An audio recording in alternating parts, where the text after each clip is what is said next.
Indices, fixed indices, dummy indices, ये सारी बातें इसमें हमने डिस्कस करनी, ठीक है। इसमें से अभी हमने जो चीज नहीं डिस्कस की that is Maxwell equation, straight forward है, लेकिन मैंने अभी क्लास में डिस्कस नहीं की। उसके बाद एनर्जी एंड मोमेंटम, एनर्जी क्या और मोमेंटम क्या है, ये मैट्रिक लेवल से आप पढ़ते आ रहे हैं। एनर्जी माने टेंसर होता है, एनर्जी क्या और मोमेंटम क्या है, वेरी बेसिक। यानी कि in other words chapter number 1 जो है ये सिर्फ और सिर्फ रिव्यू था उन सब चीजों का जो आप लोगों ने पहले पढ़ी हुई है, ठीक है। स्पेशल रिलेटिविटी में पढ़ी हुई है, वेक्टर एंड टेंसर के कोर्स में पढ़ी हुई है, या डिफरेंशियल ज्योमेट्री के कोर्स में, या फिजिक्स के कोर्स में। ये चैप्टर 1 सारा रिव्यू था, और ये हमने सारा कवर अप किया हुआ है ऑलरेडी, ठीक है। कुछ इस कोर्स में मैंने आपको पढ़ाया था, फर्स्ट चैप्टर में थोड़ी सी रिवीजन दी थी आपको मैंने, स्पेस टाइम की, लेंथ कॉन्ट्रैक्शन, टाइम डायलेशन और टेंसर को मैंने आपको एक्सप्लेन किया था एट द स्टार्ट। तो फर्स्ट चैप्टर अगर आप इस बुक का देखेंगे तो वो हमने सारे का सारा कवर अप कर लिया हुआ है। तो रीडिंग के लिए ये बुक बेस्ट है, बड़ी सिंपल और स्ट्रेट फॉरवर्ड लिखी हुई है, तो इसको आप रीड कर सकते हैं। उसके बाद मैनीफोल्ड्स के बारे में बात आ गई, ठीक है, कि इसमें मैंने आपको बताया था कि ग्रेविटी एज अ ज्योमेट्री क्या होती है, ठीक है। एज अ ज्योमेट्री मुराद के स्पेस टाइम थी रबर शीट, रबर शीट की एक प्लेन ज्योमेट्री है, ठीक है। उसमें कोई मैथ इंसर्ट करते हो तो दैट वुड बी उस मैथ की वजह से कर्व बनती है, कर्वेचर डेवलप होता है, वो कर्वेचर क्या होगा ज्योमेट्री में चेंज आता है, और वो ज्योमेट्री की प्रॉपर्टी की वजह से ग्रेविटी क्या होगी, प्रोड्यूस होगी, ठीक है। फिर अगेन वेक्टर, टेंसर और मीट्रिक, मीट्रिक वही जो आपके पास 2x2 3x3 के जो मैट्रिसेस होते हैं, ये उनके बारे में रिवीजन है, ठीक है जी। उसके बाद यूनिवर्स क्या है जी, एक्सपैंड हो रही है। इसमें मैंने आपको रेड शिफ्ट के लिहाज से आपको मैंने एक्सप्लेन किया था, स्पेशल रिलेटिविटी में भी आपने पढ़ा हुआ है कि यूनिवर्स कैसे एक्सपैंड होती है। कि बेसिकली गैलेक्सीज एक दूसरे से दूर जा रही हैं और हमें उनसे रेड शिफ्ट मिल रही होती है। उस रेड शिफ्ट की बेस पे आप क्या कह देते हैं कि यूनिवर्स क्या कर रही है, एक्सपैंड कर रही है, ठीक है। और इंटीग्रेशन और डिफरेंशियल क्या, डेरिवेटिव क्या होता है, इंटीग्रेशन वगैरह, इनको उसने रिवाइज किया हुआ है। जो बीइंग मैथमेटिकल स्टूडेंट आपको ऐसा है उसकी जरूरत नहीं है। ये सारी बेसिक्स अगर आप इस चैप्टर को देखेंगे तो इसमें कुछ भी नहीं है, अगेन रिवीजन, ये थोड़ा सा ज्योमेट्री का कॉन्सेप्ट है जो कि कल आपको मैंने सेकंड लेक्चर में बताया था। तो चैप्टर 1 और चैप्टर 2 में अभी तक कोई न्यू बात नहीं आई, थोड़ी थोड़ी सी नई नई बातें हैं, अदरवाइज ज्यादातर क्या थी, रिवीजन है, ठीक है। एंड देन हमारे पास कर्वेचर आ गया चैप्टर नंबर 3 में, और कर्वेचर में भी फिर पहले ओवरव्यू दिया है कि कर्वेचर होता क्या है, what is negative curvature, positive curvature and zero curvature, ठीक है। ये बातें हम डिस्कस कर चुके हैं ऑलरेडी। ये कर्वेचर के बारे में डिस्कशन स्पेशल रिलेटिविटी में भी की गई थी, और अभी तक जनरल रिलेटिविटी में भी मैंने आपको बताया था कर्वेचर पॉजिटिव कब होगा और कर्वेचर नेगेटिव कब होगा। कोवेरिएंट डेरिवेटिव किस तरह से लेना है इसको हम डिटेल से डिस्कस कर चुके हैं, ठीक है। जियोडेसिक्स क्या होते हैं, shortest distance in a space time, इनकी भी ब्रीफ सी डेफिनेशन आपको मैंने दी है, हम इसके डेप्थ में नहीं गए, लेकिन ब्रीफ सी डेफिनेशन जियोडेसिक की आपसे मैंने डिस्कस की हुई है, ठीक है। फिर again expanding universe and then Riemann curvature, properties of Riemann tensor, ठीक है। ये सारी बातें हम लोगों ने ऑलरेडी डिस्कस कर ली हुई है। हाँ, सिमेट्रीज एंड किलिंग वेक्टर इनके 3.8 से ऑनवर्ड अभी तक हमने नहीं किया, लेकिन अगर 3.7 तक अगर आप देखो, टॉपिक नंबर 3.7, ठीक है, टॉपिक नंबर 3.7 तक आप हम सारा का सारा चीजें हम लोग कवर अप कर चुके हैं। इसमें कोई ऐसी चीज नहीं है जो हमने स्किप की हो, देखो चीज हमने ना की हो, ठीक है। सिवाय इसके कि इसमें एक पैरेलल ट्रांसपोर्ट का है, इसके बारे में आपको मैंने अंडरस्टैंडिंग नहीं दी कि ये क्या होगा। तो दूसरे नंबर पे ऊपर एक आई थी मैक्सवेल इक्वेशन। इन दो टॉपिक के अलावा हम सारी की सारी चीजों को चैप्टर नंबर 3 तक, यानी 3.7 तक हम इनको कवर अप कर चुके हैं। ऐसे ही है या कोई कंफ्यूजन है, बताओ मुझे, ये चीजें हमने की है कि नहीं की? ऐसे ही है सर। जी सर की। ओके, अब हमारे पास ये चैप्टर नंबर 4 है, लेकिन आई होप सो इसमें सिर्फ आइंस्टाइन की जो इक्वेशंस थी वो हफ्सा ने एक्सप्लेन की थी कि वो क्या होती हैं, वो ड्राइव कैसे की जाती हैं। आज थोड़ा सा मैं दोबारा से डिस्कस करूंगा, थोड़ा डिटेल में आपको अंडरस्टैंडिंग देनी है मैंने। ये आइंस्टाइन इक्वेशन की बेसिकली मैथमेटिकल एस्पेक्ट्स के अलावा उसकी अंडरस्टैंडिंग है क्या थी, किस तरह से हमने उसको देखा था, ठीक है। And then I will also discuss cosmological constant and properties of Einstein equation. तो चैप्टर नंबर 4 की कुछ एस्पेक्ट्स को आज मैं डिस्कस करूंगा, ठीक है। तो टेक्निकली अभी तक जो आपको होना चाहिए जो है chapter number 3 chapter number 4, and I will try कि जो आपका मिड टर्म होगा, मिड टर्म जो होगा वो चैप्टर नंबर 4 तक होगा, ठीक है। तो इस चीज का ख्याल रखना कि चैप्टर नंबर 4 तक आपने पूरे का पूरा मिड टर्म आपने इसमें कवर अप हमने करना है। चैप्टर नंबर 4 तक सारी चीजें आपको मैं एक्सप्लेन करूंगा। थ्योरी आप बुक में से पढ़ सकते हैं, मैथमेटिक्स जो है वो सारी आपको मैं खुद एक्सप्लेन करूंगा जो भी with the passage of time.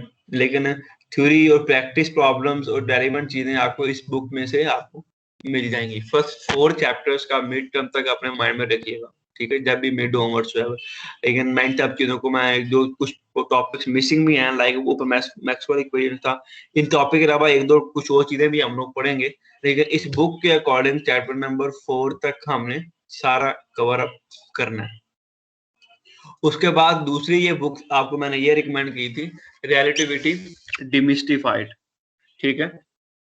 अब रियलिटिविटी डिमिस्टिफाइड ये भी बड़ी सिंपलेस्ट वर्डिंग में बुक लिखी हुई है। तो इसके भी कंटेंट में अगर मैं जाऊं तो ये देखें, कंटेंट इसके भी ऑलमोस्ट मिलते जुलते ही होंगे, वो बुक सेम वही रिलेटिविटी की है। तो जनरल रिलेटिविटी को पढ़ने के लिए हमेशा पहले आपको स्पेशल रिलेटिविटी का पता होना चाहिए। तो ये देखें, postulate of special relativity, light cone, space time diagram, what is four vector relativistic mass and energy, carrier transformation, still frames, ये सारे के सारा अगेन एक क्विक सा रिव्यू है हमारे स्पेशल रिलेटिविटी के कोर्स का। और कीप इन माइंड के इसमें से कुछ पोर्शन आपसे मैं लाजमी पेपर में पूछूंगा इस रिव्यू में से, ठीक है। तो इसका भी अगेन वही चैप्टर नंबर 1 वही बनता है, कोई ऐसा डिफरेंट नहीं है। अभी देखें, vector, 4 vector, summation, coordinate basis, यानी कोऑर्डिनेट बेसिस इमराद की कंट्रा को वगैरह, कोऑर्डिनेट को ट्रांसफॉर्म कैसे करना है, ट्रांसफॉर्मेशन वाला टॉपिक हमने पढ़ा हुआ है, लेकिन वो प्रीवियस बुक के अंदर मेंशन नहीं था, ठीक है, उसमें ऐसा उन्होंने नहीं किया हुआ, लेकिन यहाँ पे वो टॉपिक इधर एग्जिस्ट वो कर रहा है। और ये अभी कोर्स स्टूडेंट का पार्ट था ट्रांसफॉर्मेशन, तो वो यहाँ से आपको उसके मिल जाएंगे कि कैसे करते हैं। ये metric, signature of a metric, flat space time, the metric है द टेंसर यानी कि small G mu, index raising and lowering, ठीक है। इसमें यानी कि ज्यादा डिटेल में इसने डेप्थ में चीजों को डिस्कस किया हुआ है। तो सारे के सारे टॉपिक आपको यहाँ से भी मिल जाएंगे जो हमने कवर किए। इसमें भी फर्स्ट 2 चैप्टर में देखो तो हमने ऐसी कोई चीज नहीं है जो हमने क्लास में डिस्कस ना की हो। सारे के सारे हमने सिग्नेचर क्या बिल्कुल बेसिक डेफिनेशन थी, जो आपका 9 एलिमेंट होता है, D S square equal D T square plus D X square plus D Y square plus D G square. तो उसके जो साइंस होते हैं बेसिकली, अगर नेगेटिव पॉजिटिव पॉजिटिव, क्योंकि मैंने आपको एक चीज बताई थी कि अगर आप पे 4 डायमेंशन है ना, एक एक्स है, एक वाई है, एक सी है और एक टाइम है। तो टाइम डायमेंशन जो होती है उसका साइन हमेशा बाकी वालों से ऑपोजिट होता है। एक्स वाई जी क्या होते हैं, स्पेस के एलिमेंट्स होते हैं, और टी फॉर द टाइम। तो टाइम का साइन और हमारे स्पेस कोऑर्डिनेट्स का साइन हमेशा ऑपोजिट होते हैं। अगर स्पेस के प्लस है तो टाइम विल बी नेगेटिव, अगर टाइम को पॉजिटिव कर रहे हो तो बाकी सारे क्या होंगे, पॉजिटिव होंगे। तो उसको क्या कहते हैं, आपका सिग्नेचर कहते हैं ऑफ मीट्रिक। मीट्रिक यानी कि वही जी म्यू, कि वो आप नेगेटिव पॉजिटिव पॉजिटिव ले रहे हो या पॉजिटिव नेगेटिव नेगेटिव ले रहे हो, उसको आप कहोगे सिग्नेचर कहोगे। तो ये भी सारी चीजें हमने उसमें लिखी हुई हैं। अब ये देखो, इसने मीट्रिक का डिटर्मिनेंट तक लेना भी यहाँ पे उसने इसका जिक्र किया हुआ है।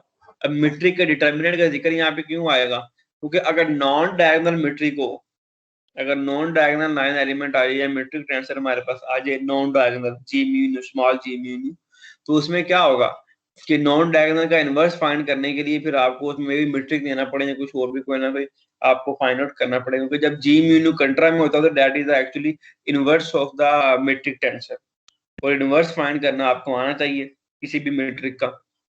तो ये उस लिहाज से उसने डिटरमिनेंट बताया हुआ है। एंड पे इसने क्विज भी बनाए हुए हैं, सो यू कैन सी। ये देखिए फिर से मैनीफोल्ड पे आ जाएगा, ठीक है। लेविट्यूटर टेंसर ये भी वही है, डेल्टा पढ़ोगे तो ये भी हमने पढ़ा हुआ है कि जब वो इक्वल होता है 0 के या 1 के। टेंसर कैलकुलस, क्रिस्टोफर सिंबल्स, ये देखें यहाँ पे आगे, उसमें दूसरी बुक में उसने क्रिस्टोफर सिंबल को एक्सप्लिसिटली स्टेट नहीं किया हुआ था। यहाँ पे क्रिस्टोफर सिंबल्स हैं, टॉर्शन टेंसर है, कोवेरिएंट डेरिवेटिव है, टेंसर इक्वेशन, टेंसर में इक्वेशन लिखी क्यों जाती हैं कि एक क्लास में मेरे से बच्चे ने पूछा था कि सर आप टेंसर की फॉर्म में लिखते ही क्यों है इक्वेशन को, जी म्यू की फॉर्म में क्यों लिखा जाता है, उसको क्यों रीजन क्या है उसका, यहाँ पे एक छोटा सा पैराग्राफ में आंसर लिखा होगा। रीमान टेंसर, रिची स्केलर, ये सारी की सारी चीजें आपको चैप्टर नंबर 4 में मिल जाएंगी। ठीक है,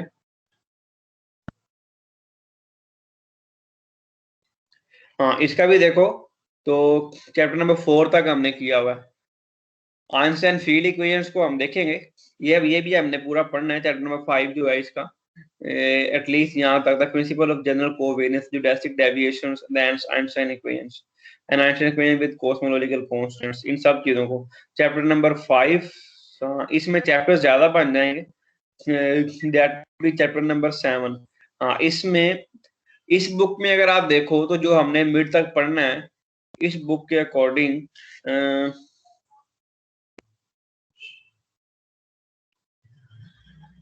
चैप्टर नंबर 5 के अलावा, ये नोट कर लें हम तो, आप बाकी लोग भी, कि जो रिलेटिविटी डिमिस्टिफाइड की बुक है, ये देखें मैकमोहन रिलेटिविटी डिमिस्टिफाइड की जो बुक है, रिलेटिविटी डिमिस्टिफाइड की जो बुक है, उसके चैप्टर नंबर 1 से लेके चैप्टर नंबर 7 तक हमारा मिड टर्म का टॉपिक कवर होगा।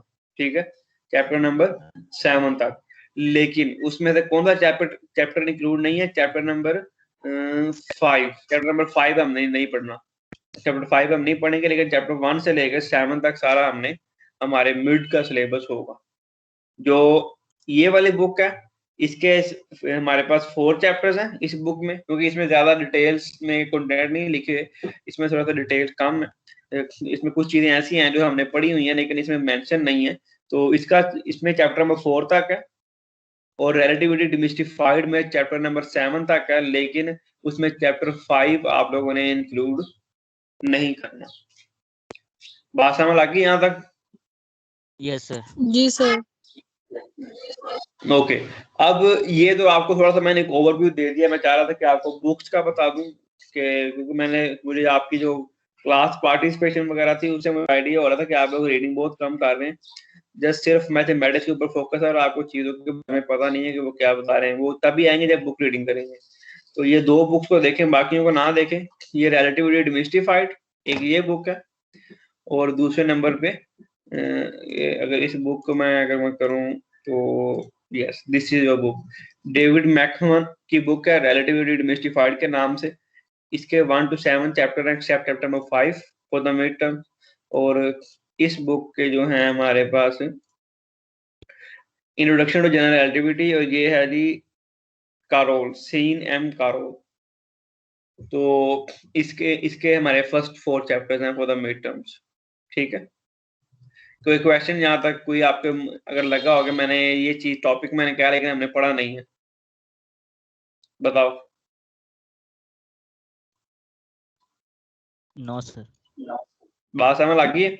ओके, जी ठीक हो सर। गया। ओके, तो अब चलिए मैं अब आईपैड से मैं स्क्रीन शेयर करता हूँ, तो फिर हम कुछ चीजें कुछ पढ़ते हैं कि आइंस्टाइन फील्ड इक्वेशन के बारे में। आज दो कि वो हफ्सा ने एक्सप्लेन की थी, लेकिन मैं चाह रहा था कि एक दफा खुद को थोड़ा सा मैं डिस्कस कर लूँ। तो अभी पहले हम वो करते हैं, उनकी डिटेल्स और उनकी फिलॉसफी आपको मैं बताता हूँ कि वो किस तरह से चीज़ों को इंटरप्रेट हम कर रहे होते हैं। ठीक है, तो just give me a moment, मैं स्क्रीन शेयर कर रहा हूँ आपके साथ just.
Okay student, screen show हो रही है आपको?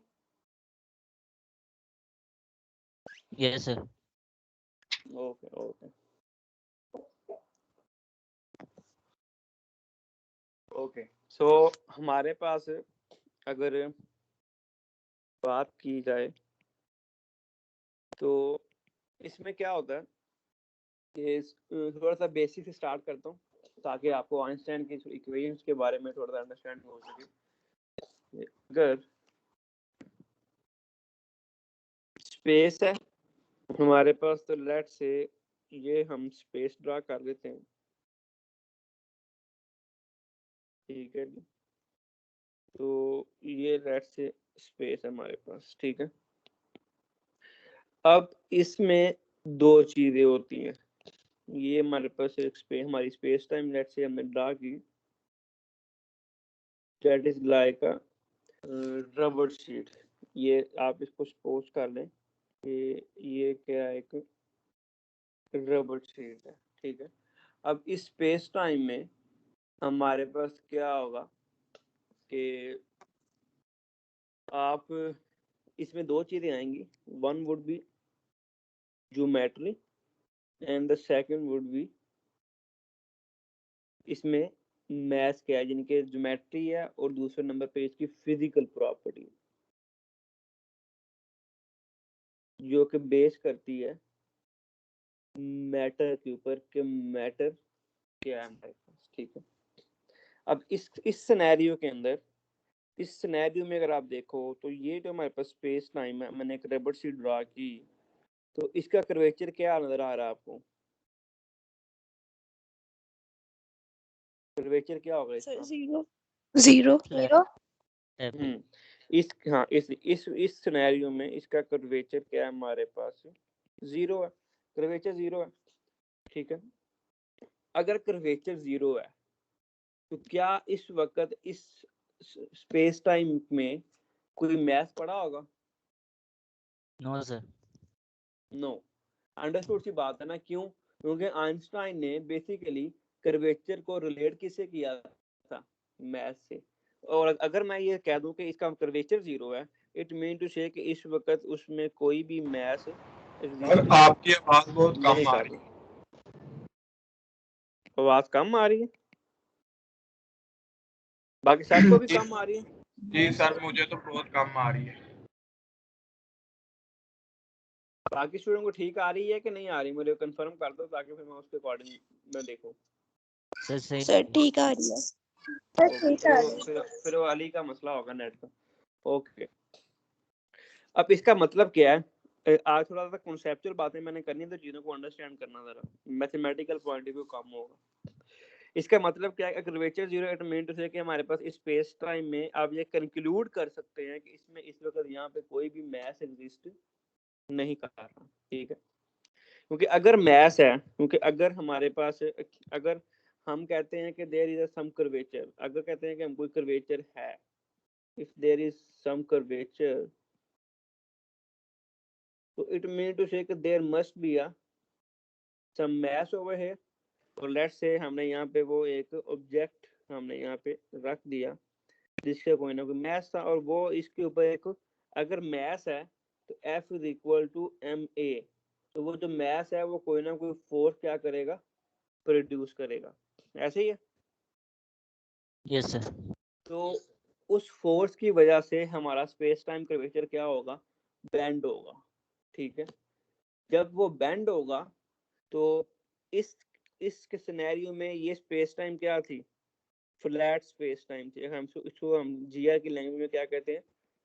फ्लैट स्पेस टाइम है जब उसमें कर्वेचर क्या है? जीरो है, जब कोई भी मैथ उसमें नहीं है, ठीक है। तो जो मैथ ना जो होना होता है उसको हम क्या कहते हैं अमूमन, के जो जीआर के में हम कहते हैं कि इसमें जब मैथ कुछ भी नहीं है, अगर इसमें कोई भी फोर्स एक्सर्ट नहीं कर रही तो that would be a vacuum over here. Vacuum के स्पेलिंग क्या होते हैं? आई डोंट नो, वैक्यूम होगा वहां पे, ठीक है, ठीक है। तो उस जगह पे खला कह रहे हैं आप, इनके वो स्पेस क्या होगी? एम्प्टी होगी, और उसको हम कहते हैं कि there would be a vacuum over here. अगर वहां पे, अगर हमारे पास फ्लैट स्पेस टाइम है, तो वहाँ वैक्यूम होगा। वैक्यूम का मतलब क्या है कि वहाँ पे कोई भी मैस नहीं है, कोई मैस नहीं है तो कोई फोर्स एक्सर्ट नहीं हो रही। अगर फोर्स एक्सर्ट नहीं हो रही तो वहाँ पे बेंडिंग कोई नहीं है। अगर बेंडिंग कोई नहीं है इट मीन से कर्वेचर जीरो है। अगर कर्वेचर जीरो है इट मीन टू से कि वहाँ पे ग्रेविटी की फोर्स जो है, फोर्स ऑफ ग्रेविटी या ग्रेविटेशनल फील्ड वहाँ पर एग्जिस्ट नहीं कर रही। यहाँ तक बात क्लियर है? Yes, sir. ओके। उसके बाद दो चीजें देखी थी हमने कि एक क्या था हमारे पास नेगेटिव कर्वेचर और एक क्या था पॉजिटिव। पॉजिटिव कब होगा कि अगर ऊपर से कोई फोर्स एग्जिस्ट करे कि अगर मैं इसको, अगर मैं क्या करूं कि अगर लेट से हमारे पास यहाँ पे लेट से ये चीज है और कोई ऑब्जेक्ट है इसके अंदर और वो डाउनवर्ड डायरेक्शन में, क्योंकि वो फोर्स जब वो ऑब्जेक्ट है तो उसके वेट की वजह से, उसके मास की वजह से W=mg कोई ना कोई फोर्स एक्सर्ट होगी। और ये जो स्पेस टाइम है ये हमारे पास बेंड होके, तो ये somehow you can say that I don't know मैं सही ड्रा कर पाऊँ लेकिन कुछ इस तरह से इसमें बेंडिंग आ जाएगी। ठीक है, तो जहाँ पे मैस होगा वो फोर्स एक्सर्ट करेगा तो उसमें क्या आ जाएगी, बेंडिंग आ जाएगी। तो ये जो इस तरह की बेंडिंग होगी that would be your positive curvature. जब पॉजिटिव कर्वेचर है तो इट मीन टू से कि कोई ना कोई मैस अब श्योर है कि वहाँ पे कोई ना कोई मैस लाजमी एग्जिस्ट कर रहा है, कोई ना कोई मैटर एग्जिस्ट कर रहा है। अब आप ये नहीं कह सकते कि वहाँ पे वैक्यूम होगा। ठीक है, और थर्ड सिनेरियो था नेगेटिव। उसमें क्या होगा कि आपके डाउनवर्ड डायरेक्शन से कोई एनर्जी एक्सर्ट हो रही होती है, कोई मैस जो है, मैस ऑब्जेक्ट तो नहीं पड़ा होगा लेकिन कोई ना कोई एनर्जी एक्सर्ट हो रही होगी और आपका नेगेटिव कर्वेचर उसके अंदर प्रोड्यूस हो रहा होगा। ठीक है, अब ये सब चीजें हमने क्यों डिस्कस की कि इन सब चीजों के लिए इन सब हमारे इन दो चीजों को स्पेस और उसको कन्वर्ट को कंबाइन करने के लिए आइंस्टाइन ने जो फील्ड इक्वेशंस को इंट्रोड्यूस करवाया था। लेकिन फील्ड इक्वेशन को इंट्रोड्यूस करवाने से पहले आपसे मैंने एक चीज डिस्कस की थी पहले कि energy momentum Thanks, sir. Tensor. ठीक है, जिसको आप रिप्रेजेंट करते थे टी म्यू न्यू से। टी इसकी जनरल रिप्रेजेंटेशन थी। और देन आपको मैंने बताया था कि जो टी म्यू न्यू है ये हमारे यूनिवर्स में जो मैटर है उसको बता रहा होता है कि वो मैटर किस टाइप का होता है। उसके अकॉर्डिंग हमारे टी म्यू न्यू की वैल्यू चेंज हो रही होती है। यानी कि जो फिर मैटर अगर की नेगेटिव होगा तो इसकी बेंडिंग ऑपोजिट साइड पे होगी ना? क्या कह रहे हो बच्चे? फिर अगर नेगेटिव कर्वेचर होगा तो ये जो स्पेस टाइम है इसकी बेंडिंग ऑपोजिट साइड पे होगी। जी जी, अगर नेगेटिव कर्वेचर के लिए ये डायरेक्शन होती है ना, ये बेंडिंग हो जाएगी ना, तो that is a negative curvature हो गया। Okay sir. ठीक है, और ये ये नेगेटिव कर्वेचर। किस तरह पॉसिबल होगा? कौन सा नेगेटिव? Negative Energies. कर्वेचर पे नेगेटिव कर्वेचर को हम यूनिवर्स में डील नहीं करते क्योंकि कर्वेचर का हमारा कॉन्सेप्ट जो है वो हमने स्पेस टाइम को लिया ही रबर शीट में। तो रबर शीट दो ही पॉसिबिलिटी है, यहाँ तो रबर शीट के ऊपर मैस होगा, कोई मैटर होगा या नहीं होगा। ठीक है, और कोई पॉसिबिलिटी नहीं होती। ठीक है, तो नेगेटिव कर्वेचर होता जरूर है लेकिन हमारी स्पेस टाइम में हम ऐसा उसको डील नहीं करते। उसकी वजह से ग्रेविटी पे कोई इफेक्ट नहीं होता क्योंकि वो ग्रेविटी में रोल प्ले नहीं कर रहा होता नेगेटिव कर्वेचर। ठीक है, तो हमने स्पेस टाइम को देखना है, that is all about the gravity. तो वहाँ पे नेगेटिव कर्वेचर जस्ट होता जरूर है लेकिन ये नहीं कि अब मैं स्पेस टाइम में कह रहा हूँ। हाँ, नेगेटिव कर्वेचर को इस तरह से आप शो जरूर कर सकते हैं अगर किसी चीज को इस तरह से आप कर्व कर दें, बेंड कर दें। जैसे अगर घोड़े के ऊपर जो सैडल होती है, घोड़े के ऊपर वो उसका कर्वेचर भी क्या होता है, बेसिकली नेगेटिव ही होता है। ओके, अब हमारे पास एनर्जी मोमेंटम टेंसर जो है हम क्योंकि हम रिप्रेजेंट करते हैं टी म्यू न्यू से। इट मीन टू से कि अगर टी म्यू न्यू की वैल्यू 0 हो जाए तो वो क्या रिप्रेजेंट करेगा, बताओ मुझे। जीरो कर्वेचर, फ्लैट कर्वेचर या फिर जीरो हाँ, ग्रेविटी। कर्वेचर जीरो हो जाएगा, ठीक है। कर्वेचर क्या हो जाएगा, जीरो हो जाएगा अगर अगर टी म्यू न्यू का कोवेरिएंट डेरिवेटिव लो आप विद रिस्पेक्ट टू वी, तो अगर ये जीरो आ जाए तो देन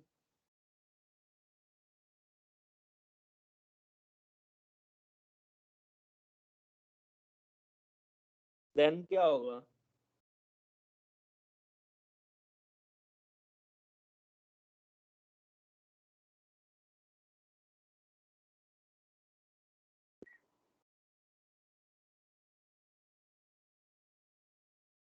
आवाज आ रही है बच्चे? सर फिर भी वही है, आई थिंक कर्वेचर ही जीरो।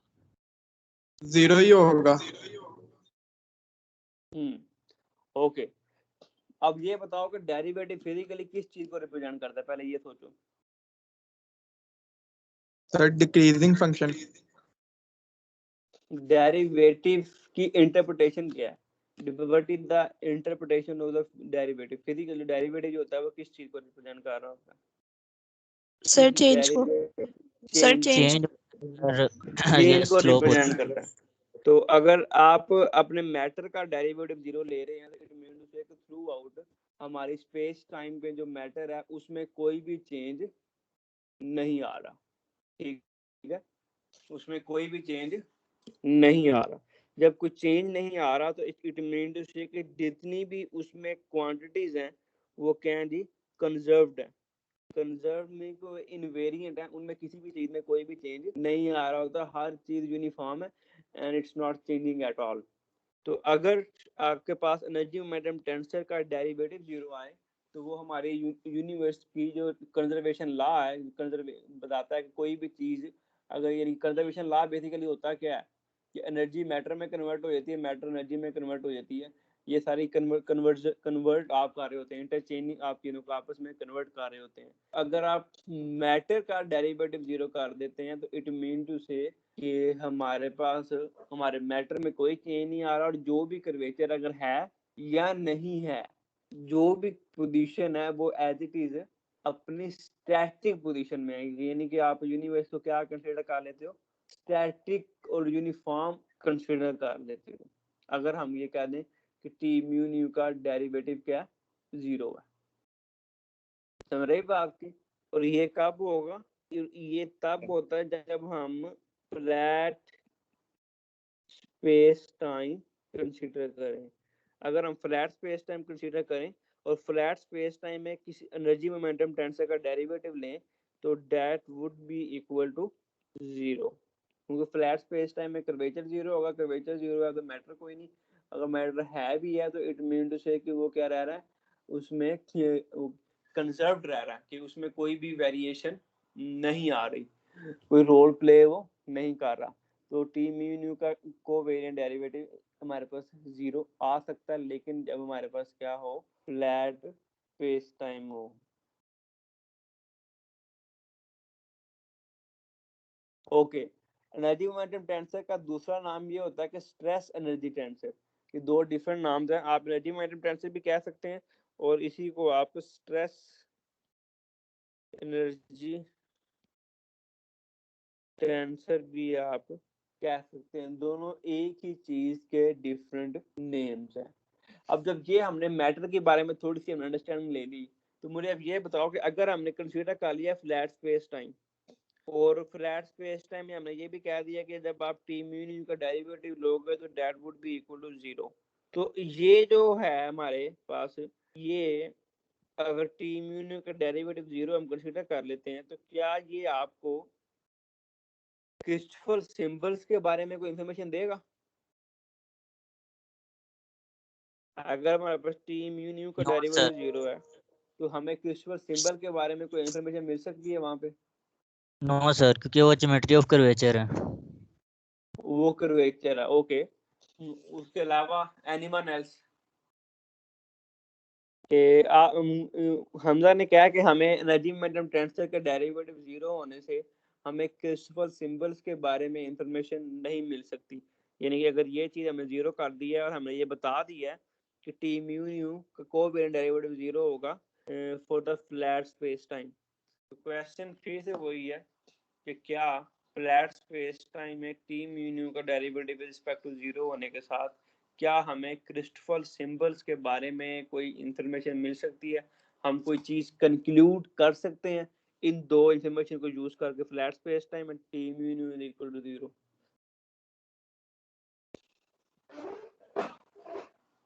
बताओ क्रिस्टोफर सिंबल्स का फार्मूला क्या होता है, लिखवाना जरा मुझे हमजा।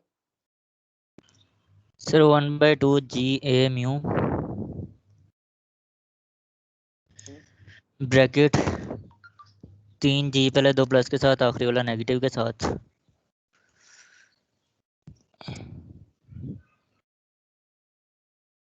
एक बार बी के डेरिवेटिव लेना है, एक बार सी के रिस्पेक्ट से लेना है। जहाँ बी में लेना है वहाँ म्यू और सी आ जाएगा और दूसरे वाले में बी और म्यू आ जाएगा और लास्ट वाले में बी सी आ जाएगा। अब आपके सामने मैंने बना दिया सारा कुछ, ये आ गया, इसका मैंने कोवेरिएंट डेरिवेटिव ले लिया। अतीका है क्लास में, T mu nu with respect to nu. Atika इसका फार्मूला क्या होगा T mu nu with respect to nu का, कोवेरिएंट डेरिवेटिव ओपन करना हमने इसका। सर एक मिनट बताती हूँ।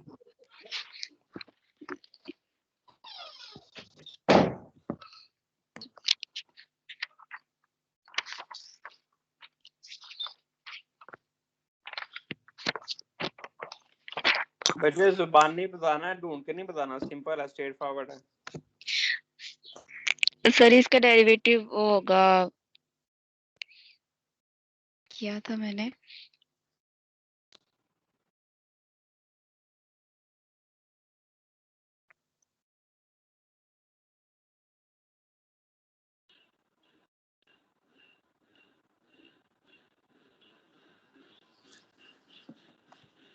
नहीं आता, प्रैक्टिस नहीं ना की। सर आता है प्रैक्टिस नहीं हुई, मैंने आपको बताया था शिफ्टिंग की वजह से प्रैक्टिस नहीं हुई, लेकिन किया है।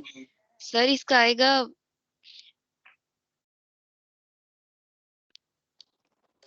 पहले हम इसके म्यू की रिस्पेक्ट से लेंगे क्रिस्टोफर सिंबल,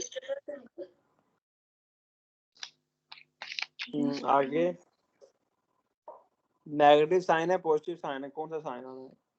सर वो डिपेंड करता है, हमारे एक कोवेरिएंट है और दोनों उसमें है सुपरस्क्रिप्ट में, सर माइनस का साइन आएगा। ओके आगे सर फिर वो आएगा क्रिस्टोफर सिंबल। इसका बहुत टाइम हो गया, टाइम बहुत वेस्ट सर हो ऊपर गया। डमी इंडेक्स को हम इंट्रोड्यूस करवाएंगे, डी कह लें उसको, और नीचे हमने उसके रिस्पेक्ट से लेना है mu V, mu mu nu जो भी है यही। फिर सर वो जो हमारे पास कोवेरिएंट डेरिवेटिव वी टी है हमारे पास, तो सर जो हमारे पास रह गया ना, के नीचे कौन से आएंगे, क्रिस्टोफर सिंबल के नीचे कौन से आएंगे दो इंडिसेस? सर ये म्यू, और सर ये कॉमा के बाद जो लिखा हुआ वी म्यू है, और सर टी के साथ हमारे पास डमी इंडेक्स डी आएगा, और जो हमारे पास रह गया ना वी मिड वाली वैल्यू वो आएगी। ठीक है, फिर माइनस,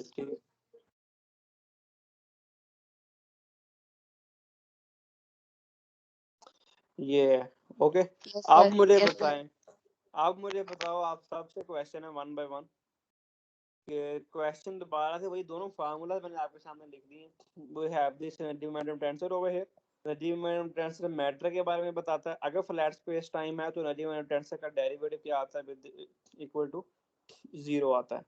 क्वेश्चन ये था कि क्या इस दो इंफॉर्मेशन को यूज करके हम क्रिस्टोफर सिंबल के बारे में कोई इंफॉर्मेशन दे सकते हैं कि क्रिस्टोफर सिंबल की वैल्यूज क्या होंगी, ये कौन सी जीरो नॉन जीरो होंगी या व्हाटसएवर। और ये हमारे पास टीम यूनियन का डेरिवेटिव है जो हमने जीरो कंसीडर किया, और ये इसके बारे में आपने इंफॉर्मेशन देनी है। बताओ।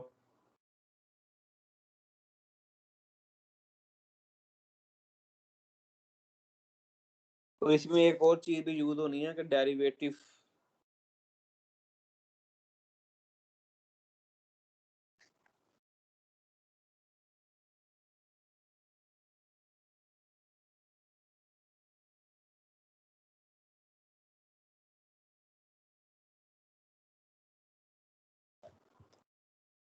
ओके, इसमें क्या चीज होगी कि इसके इस सिंपल इंफॉर्मेशन की बेस पे you can say that A B C equal किसके होगा, 0 के होगा। क्यों होगा कि जब आपने ये कह दिया कि फ्लैट स्पेस टाइम है और मैटर में भी कोई चेंज नहीं है, यूनिफॉर्म है, और स्पेस टाइम भी क्या है, फ्लैट है। जब फ्लैट स्पेस टाइम है उसमें कर्वेचर बिल्कुल भी नहीं होगा। अगर कर्वेचर बिल्कुल भी नहीं होगा तो देन हमारे पास कर्वेचर 0 होगा। कर्वेचर कुछ भी नहीं है तो कर्वेचर क्या आ गया हमारे पास, 0 आ गया।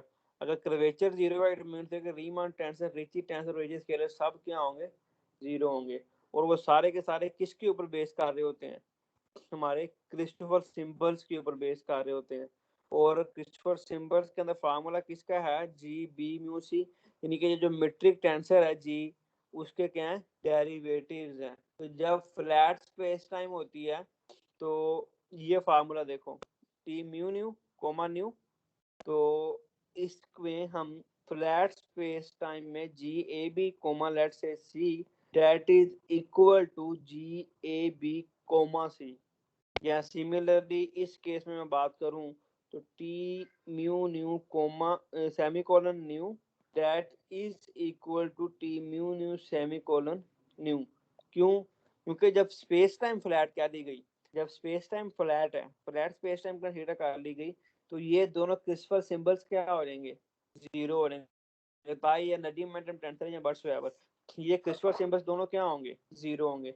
जब दोनों क्रिस्टफर सिंबल 0 हो गए इट मींस कि जो कोवेरिएंट डेरिवेटिव है वो पार्शियल डेरिवेटिव के इक्वल आ जाएगा।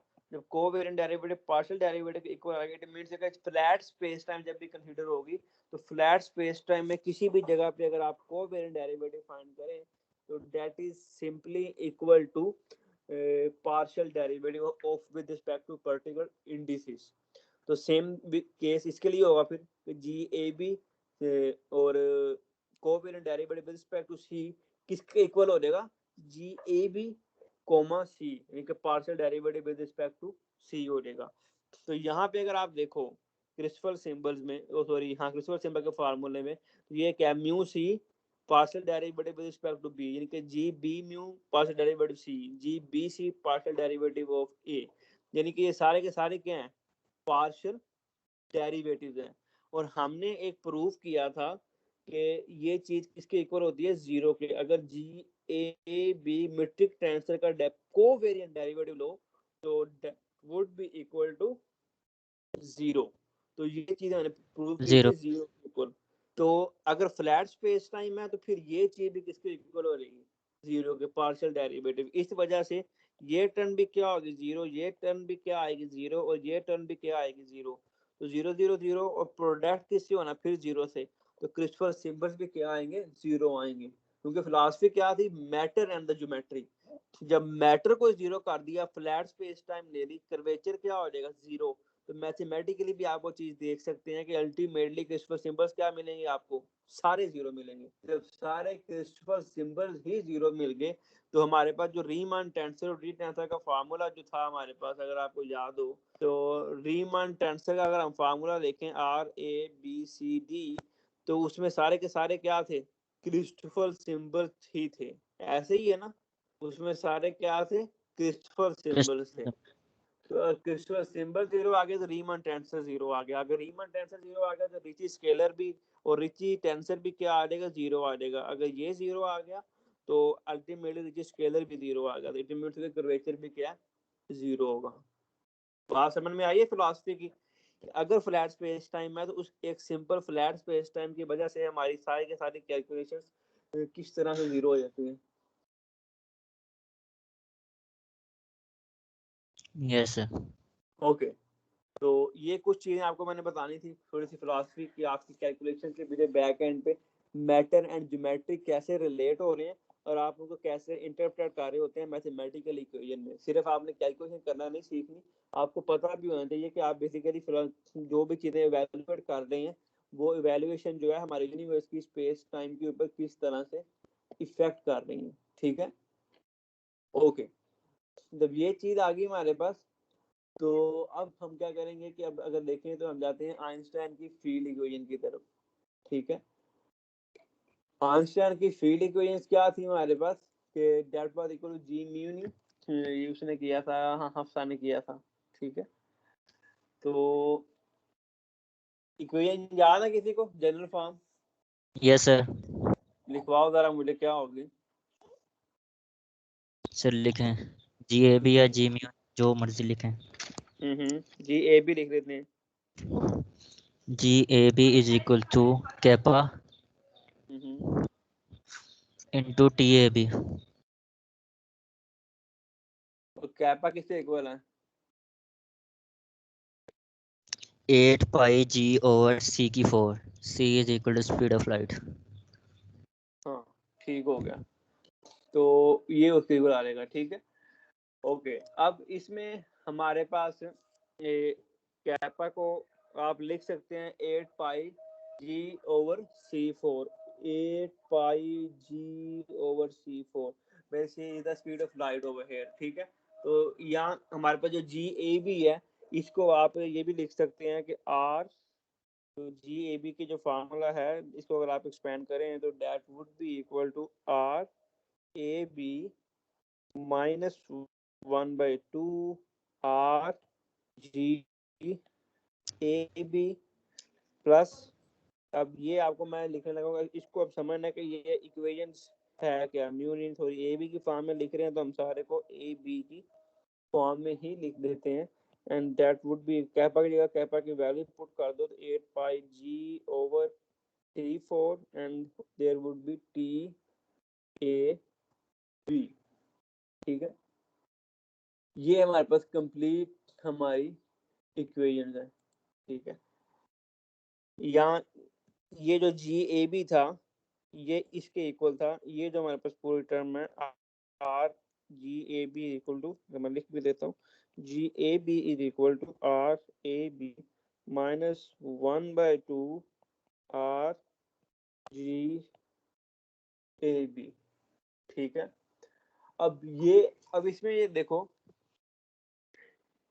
कि हमने एक ये नोटेशन लिखी है मैंने, एक ये है और ये तो उसकी चले इक्विवेलेंस थी। ठीक है जी, अब ये देखो मेन जो सबसे सिंपलेस्ट फॉर्म है इस तरह लिखी जाती है, G A B is equal to kappa A B. G A B का आपको बता चुके हैं कि that is all about the geometry of the space time. क्यों? क्योंकि जी ए बी किसके इक्वल है, R A B minus 1/2 R G A B. ये स्मॉल जी ए बी क्या था हमारे पास यहाँ पे, मीट्रिक टेंसर था। ये क्या था, मीट्रिक टेंसर। और ये भी बेसिकली यूनिवर्स की ज्योमेट्री को ही डिस्कस कर रहा होता है कि सिलेंड्रिकल लेना है, स्फेरिकल लेना है, या आपने प्लेन लेना है, किस तरह की आपने कोऑर्डिनेट्स लेने हैं, ये सारी उस चीज को रिप्रेजेंट कर रहा होता है। आर रिची स्केलर है, अगेन सारे क्रिस्टोफर का कॉम्बिनेशन है, तो geometry. R A B Ricci tensor है, क्रिस्टोफर सिंबल कॉम्बिनेशन है, again geometry over here. It mean to say कि जो लेफ्ट साइड है ये सारी की सारी किसको रिप्रेजेंट कर रही है, ज्योमेट्री को रिप्रेजेंट कर रही है। और राइट साइड जो टी ए बी है, जो अभी मैंने टेंसर को पढ़ा, ये किसको रिप्रेजेंट कर रहा है, हमारे मैटर को रिप्रेजेंट कर रहा है।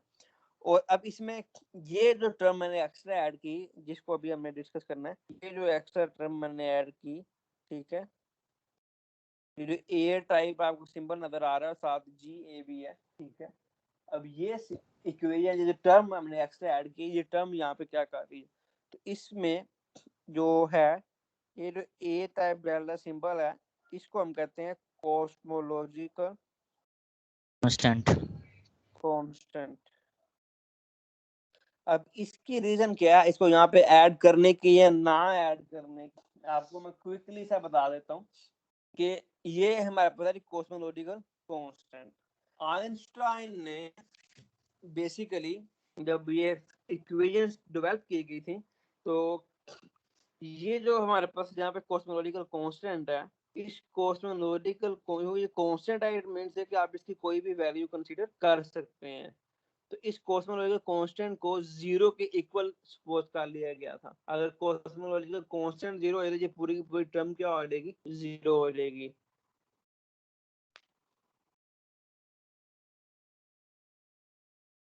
तो जिस टाइम पे आइंस्टाइन ने अपनी फील्ड इक्वेशंस डेवलप की थी, तो उन फील्ड इक्वेशंस में ये जो थी हमारे पास जो यूनिवर्स थी, यूनिवर्स का उस वक्त कोई एविडेंस नहीं था कि यूनिवर्स एक्सपैंड हो रही है। ठीक है, उस वक्त यही था कि यूनिवर्स क्या स्टैटिक है और उसमें यूनिवर्स में एक्सपेंशन नहीं हो रही। तो इस ये जो हमारे पास ये जो हमारा कॉस्मोलॉजिकल कांस्टेंट था, इस इक्वेशंस की वजह से ये शो हो रहा था। इसकी इक्वेशन जो थी वो ये रिप्रेजेंट कर रही थी कि ये यूनिवर्स आस्ता आस्ता एक्सपैंड हो रही है। लेकिन क्योंकि ऑब्जर्वेशन प्रूफ नहीं था और उस वक्त आइंस्टाइन भी इस चीज से सेटिस्फाई नहीं था, उसको पता नहीं था कि यूनिवर्स वाकई में हमारे पास एक्सपैंड कर रही है। तो उसने इस कॉस्मोलॉजिकल कांस्टेंट को इक्वल टू जीरो सपोज करके और अल्टीमेट इक्वेशन जस्ट ये बनाई थी, R A B is equal to R A B minus 1/2 R G A B is equal to 8 pi D over C for T A B. इस term को उसने zero कर दिया था, कॉस्मोलॉजिकल कांस्टेंट को जीरो कर दिया था, क्योंकि कॉस्मोलॉजिकल कांस्टेंट जो था बेसिकली ये यूनिवर्स की एक्सपेंशन को शो कर रहा था, जिससे ये प्रूव होता था कि ये इक्वेशन बैलेंस होने के लिए इसका ये हमारे पास ये शो कर रहा था कि यूनिवर्स क्या कर रही है, एक्सपैंड कर रही है। लेकिन आफ्टर सम इयर्स, यानी कि आइंस्टाइन के बाद कुछ टाइम के बाद ये ऑब्जर्वेशन ये बात प्रूव होगी कि यूनिवर्स हमारी एक्सपैंड कर रही है। तो देन उन्होंने दोबारा से कॉस्मोलॉजिकल कांस्टेंट को हमारी फील्ड इक्वेशंस के अंदर इंट्रोड्यूस करवा दिया। ठीक है, तो कॉस्मोलॉजिकल कांस्टेंट के आपके बुक में भी एक मैक्सिमम एक पेज के ऊपर लिखा हुआ, उसको डिफाइन किया हुआ कि ये करता क्या। ये इसको बेसिकली आइंस्टाइन ने खुद ये डिक्लेयर किया था कि ये one of my biggest mistake, क्योंकि अगर वो अपने इक्वेशंस के ऊपर श्योर होता, उसको 100% उसको यकीन होता कि इक्वेशन ठीक है, तो वो उस वक्त क्लेम कर सकता था थ्योरेटिकली कि हमारी यूनिवर्स एक्सपैंड कर रही है। बट वो इस बात पे श्योर नहीं था और ना उसको ऑब्जर्वेशन या एविडेंस था, तो उसने इक्वेशन को जस्ट बैलेंस करने के लिए उसने क्या कर दिया, इस टर्म को जीरो कंसीडर कर दिया था। ठीक है, तो ये अब इसमें इन इक्वेशन ये इक्वेशन क्या कर रही है कि ये बेसिकली ज्योमेट्री को और स्पेस टाइम को आपस में रिलेट कर रही हैं। यानी कि अगर राइट साइड जीरो होती है तो इट मींस कि बेसिकली लेफ्ट साइड भी क्या है, जीरो। अगर हम टी ए बी को जीरो कर लेते हैं तो डेट ये क्या शो करेगा कि मैटर जीरो, अगर मैटर शो जीरो है तो जी ए बी भी क्या आ जाएगा, जीरो। यानी कि ये पूरी की पूरी टर्म क्या हो जाएगी, इक्वल टू जीरो आ जाएगी। यानी कि दैट विल रिप्रेजेंट दैट ये कर्वेचर क्या है हमारे पास, जीरो है। ठीक है, और ये जो कैपा है हमारे पास यहाँ पे जो स्टाइलिश के लिखा होता है, that is known as coupling constant, जिसकी वैल्यू है 8 पाई जी और C, for C is the speed of light और जी ग्रेविटेशनल कांस्टेंट है जिसकी भी वैल्यू 6.67 रेज़ टू पावर -11 होती है हमारे पास। तो ये ओवरऑल एक कांस्टेंट है जो कपल कर रहा होता है। तो बेसिकली हम ये अगर कांस्टेंट को हम खत्म कर दें तो, क्योंकि ये हमारे कांस्टेंट को खत्म कर दें तो हम ये कह सकते हैं जी ए बी जो है वो डायरेक्टली प्रोपोर्शनल है टी ए बी के। यानी कि यू कैन से दैट कि जो हमारी स्पेस की जियोमेट्री है वो डायरेक्टली प्रोपोर्शनल है हमारे फिजिकल एस्पेक्ट के। फिजिकल से मुराद मैटर के। समझ आई बात की?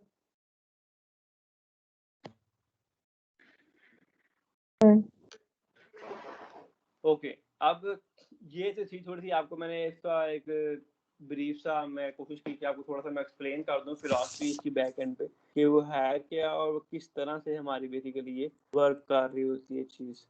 अब इसमें कुछ लॉज हैं, आज थोड़ा टाइम थोड़ा लगेगा, कोई नया टॉपिक में शेयर करूंगा।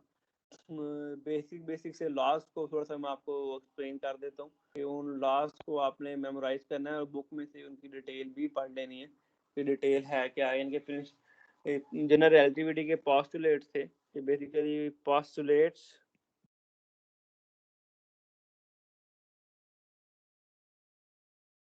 जनरल रिलेटिविटी, ठीक है, 1950 में थ्योरी आई, ठीक है। तो सबसे पहला है the principle of equivalence. Principal of equivalence पहला है जी हमारे पास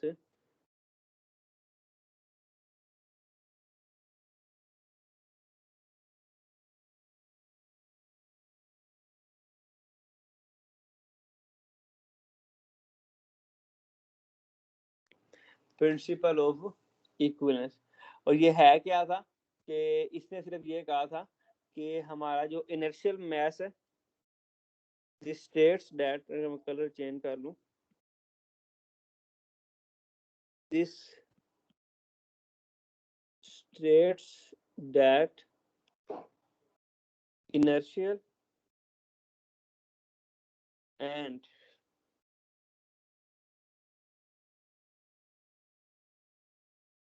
gravitational mass जो हैं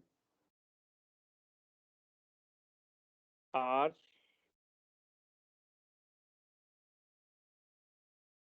equivalent, यानी कि हमारे पास inertial mass और gravitational mass, I for inertial और G for gravitational mass, ये दोनों क्या होते हैं, इक्वल होते हैं। किसी को पता है कि इनर्शियल मास और ग्रेविटेशनल मास में फर्क क्या होता है?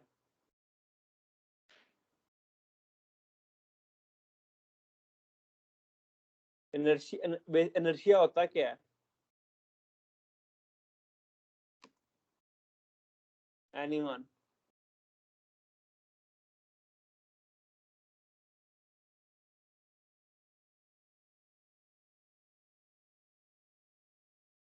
नहीं पता? सर ये पोस्टुलेट दोबारा बताइएगा, मेरी कॉल डिस्कनेक्ट हो गई थी।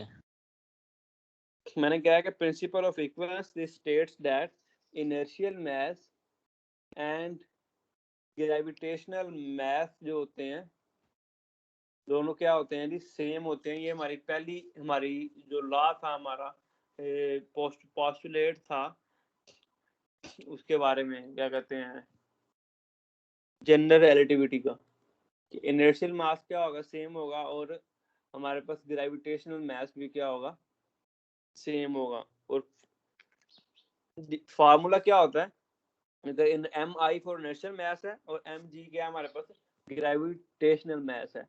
और ग्रेविटेशनल मास के लिए एम का फार्मूला होता है इसके हमारे पास डब्ल्यू ओवर जी, ये ग्रेविटेशनल मास है, डब्ल्यू ओवर जी, यानी कि जिसके ऊपर ग्रेविटी इफेक्ट करती है। और इनर्शियल मास क्या होता है हमारे पास, दैट इज एम आई, और इसको हम रिप्रेजेंट करते हैं एफ ओवर ए। एफ मीन हमारी फोर्स और ए फॉर एक्सेलरेशन। इधर डब्ल्यू क्या है हमारे पास, उसका वेट है, और जी क्या है उसकी ग्रेविटेशनल कांस्टेंट है, ठीक है। जिनके ये ग्रेविटेशनल के हिसाब से हम देख रहे होते हैं।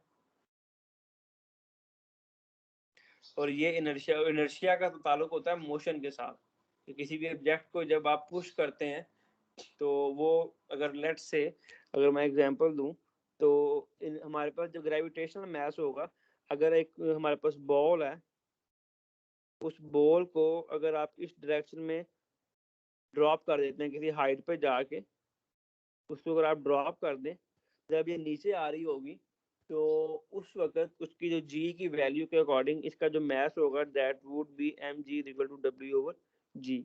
तो इसको कहते हैं हम gravitational mass, body free fall नीचे गिर रही हो, तो वो ग्रेविटेशनल वेव्स की वजह, ग्रेविटेशनल फोर्स की वजह से नीचे गिर रही होती है, तो इस वजह से हम कहते हैं ग्रेविटेशनल मास कहते हैं।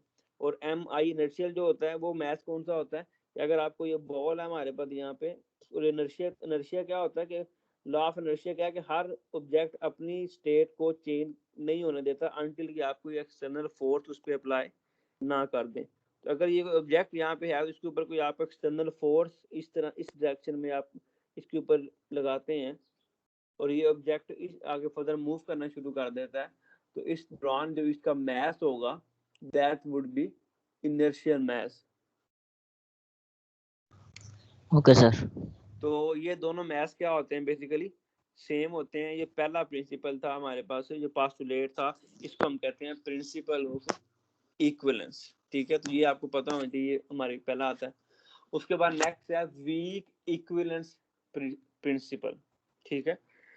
उसके बाद नेक्स्ट है हमारे पास जी weak equivalence principle. Weak equivalence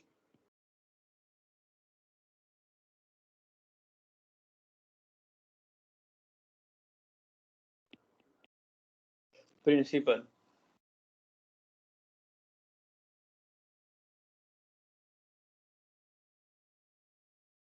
अब इसका मतलब क्या है कि सिंपल सी स्टेटमेंट बताता हूँ।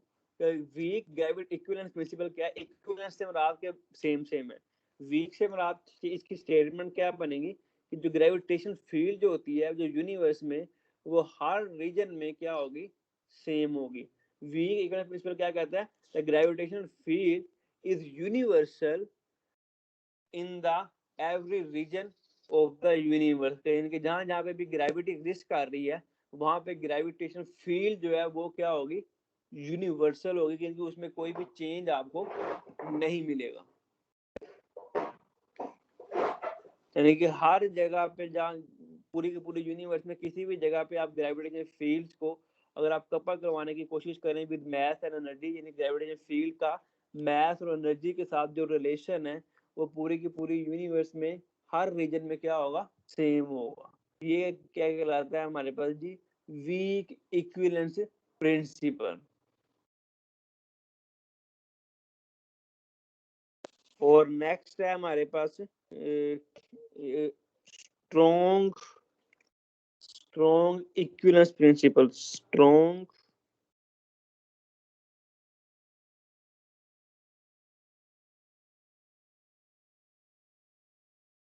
अब ये क्या है कि इसमें वही है कि लॉज ऑफ फिजिक्स जो है ना, स्ट्रॉन्ग इक्विवेलेंस प्रिंसिपल क्या कहता है कि लॉज ऑफ फिजिक्स जो है वो सेम होते हैं, चाहे वो एक्सेलरेटेड फ्रेम ऑफ रेफरेंस हो या यूनिफॉर्म हो या स्टैटिक ग्रेविटेशनल फील्ड हो। किसी स्टैटिक ग्रेविटेशन फील्ड मैं लिख देता हूँ, static gravitational field,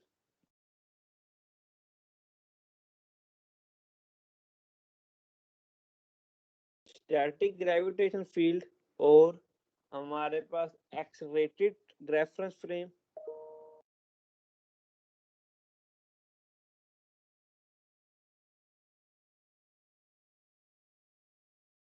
accelerated reference frame और यूनिफॉर्म एंड हाँ uniform and static gravitation field और एक्सेलरेटेड फ्रेम ऑफ रेफरेंस के अंदर जो लॉज ऑफ फिजिक्स हैं, लॉज ऑफ फिजिक्स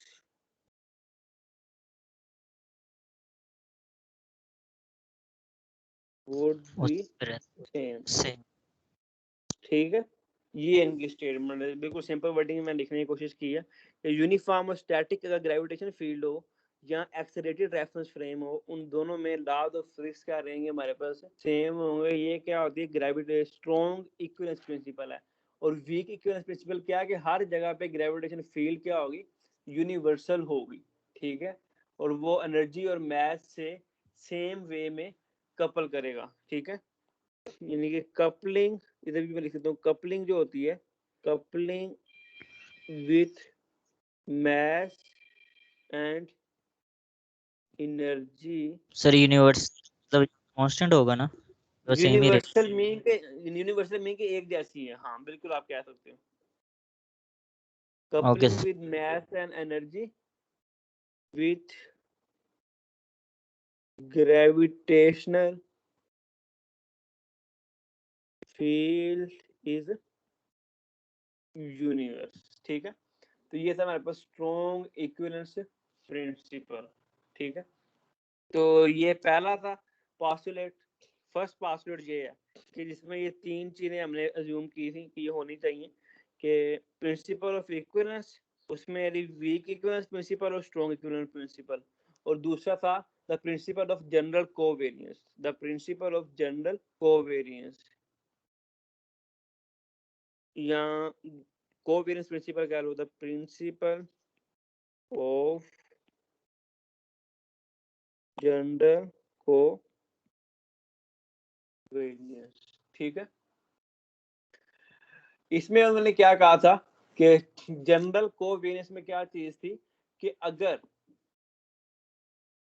हमारे पास कोई भी इक्वेशन, कोई फिजिक्स का लॉ, पहले सिंपल वर्डिंग में समझ लो कि कोई भी फिजिक्स का लॉ अगर वैलिड है हमारे पास, और वही फिजिक्स का लॉ अगर उस फील्ड हम उस लॉ को टेंसर की फॉर्म में लिख दें तो वहां पे भी वो वैलिड हो, तो फिर उस टेंसर की फॉर्म को किसी भी कोऑर्डिनेट सिस्टम में ट्रांसफॉर्म कर दो तो लॉ क्या रहेगा, सेम रहेगा। दोबारा रिपीट कर रहा हूँ कि अगर कोई फिजिक्स का law, for example F is equal to ma लिख रहा हूँ, तो अगर ये लॉ को हम टेंसर में कन्वर्ट करें, टेंसर की फॉर्म में इस लॉ को हम लिख दें और वो टेंसर की फॉर्म में भी वो लॉ क्या हो, वैलिड हो, तो आप अगर इसके बाद में इनके कोऑर्डिनेट सिस्टम चेंज भी कर दें, जो आपने ट्रांसफॉर्मेशन पढ़ी है सिलेंड्रिकल से पोलर से सिलेंड्रिकल स्फेरिकल, तो कोऑर्डिनेट चेंज भी कर दें तो लॉ फिर भी क्या रहता है, सेम रहता है, चेंज नहीं होता। सेम रहता है। तो ये इसमें है the principle of general covariance. Proper English में स्टेटमेंट आपको बुक से मिल जाएगी, लेकिन बात इसमें सारी की सारी यही है जो आपको मैंने की पॉइंट बताई है कि किसी भी लॉ को अगर टेंसर फॉर्म में कन्वर्ट करो, टेंसर फॉर्म में वो अगर वैलिड है तो फिर उसको किसी भी कोऑर्डिनेट सिस्टम में आप कन्वर्ट कर दो, ट्रांसफॉर्म कर दो, तो वो क्या रहेगा, सेम रहेगा। यानी कि इनवेरिएंट ट्रांसफॉर्मेशन करने के बाद भी लॉस क्या रहेंगे फिजिक्स के, इनवेरिएंट रहेंगे। ठीक है। Yes sir. If an equation, statement इसकी मैं लिख बोल देता हूँ, if an equation involving tensor is true in one coordinate system, it is true in all coordinate system। ठीक है, कि टेंसर फॉर्म में कोई इक्वेशन हमारे पास ट्रू है या कोई लॉ ट्रू है तो वो सारे के सारे कोऑर्डिनेट सिस्टम में क्या होगा जी, ट्रू होगा। ठीक है, ओके सर। ओके बच्चे। तो आज का हम यही पढ़ते हैं, ये लास्ट कोई डिटेल डेफिनेशन बुक में से पढ़ लेना डिटेल में, लेकिन आपको मैंने उसकी फिलॉसफी बता दी कि उसमें होता क्या है बेसिकली, की पॉइंट्स में मैंने स्टेटमेंट्स नहीं लिखी, तो थोड़ा सा रफली मैंने एक्सप्लेन करने की कोशिश की ताकि आपको सादा लफ्ज़ों में बात समझ में आ जाए कि ये लास्ट कहते क्या। तो ये बेसिकली पोस्टुलेट थे, जैसे हमने स्पेशल स्विफ्ट रिलेटिविटी में दो पोस्टुलेट लिए थे, स्पीड ऑफ लाइट कांस्टेंट और इनर्शिया फेवर रेफरेंस में लाल सेम है। इस तरह इसमें भी हमने क्योंकि जनरल स्पेशल जनरल रिलेटिविटी सारी टेंसर की फॉर्म में है, तो उसके लिए फिर हमने ये एक तो ये इक्विवेलेंस प्रिंसिपल और जनरल कोवेरिएंस प्रिंसिपल, ये दो बेसिकली पोस्टुलेट्स हमने किए थे। तो these are the postulate of general relativity, जिनके अंदर ये दो प्रिंसिपल आते हैं, the principle of general covariance and principle of equivalence. और प्रिंसिपल ऑफ इक्विवेलेंस में दो चीजें, weak equivalence principle and strong equivalence principle. ठीक है, तो ये तीन और चार लॉज बनते हैं जो कि हमारे पास हमारी जनरल रिलेटिविटी की वो थी, यस पोस्टुलेट से। इधर लिखा हुआ है मैंने पोस्टुलेट ऑफ जनरल रिलेटिविटी। ठीक है, ये बॉक्स बना देते हैं, यहाँ से शुरू हुए थे पोस्टुलेट और यहाँ पे हमने एंड किया। क्या हमदा कुछ पूछा आपने? तो मैं कह रहा हूँ जीआर के दो ही पोस्टुलेट है। हाँ यही दो हैं, मेन यही दो हैं। जनरल कोवेरिएंस इसमें लास्ट चार बन जाते हैं, लेकिन इनको दो हिस्सों में डिवाइड किया हुआ मेजरली। पहला जो है यही है प्रिंसिपल ऑफ इक्विवेलेंस, जिसकी ये डेफिनेशन बता दी, और उसके आगे दो टाइप्स हैं further, weak and strong, and then हमारे पास प्रिंसिपल ऑफ जनरल कोवेरिएंस है और उसकी भी प्रॉपर डेफिनेशन। ठीक है, ओके सर। ये पोस्टुलेट्स हैं। ओके बच्चे, आज का लेक्चर यहीं पे एंड करते हैं, बाकी हम नेक्स्ट स्टार्ट करेंगे इंशाल्लाह। और अपने जो बुक से रीडिंग लाजमी करें, क्योंकि मैंने आपके एमसीक्यू वगैरह बनेंगे, शॉर्ट क्वेश्चंस बनेंगे, तो डेफिनेटली वो मैं बुक से ही यूज करूंगा। ठीक है, यस सर। ओके बच्चों, ओके, अल्लाह हाफिज। अल्लाह हाफिज सर। अल्लाह हाफिज सर।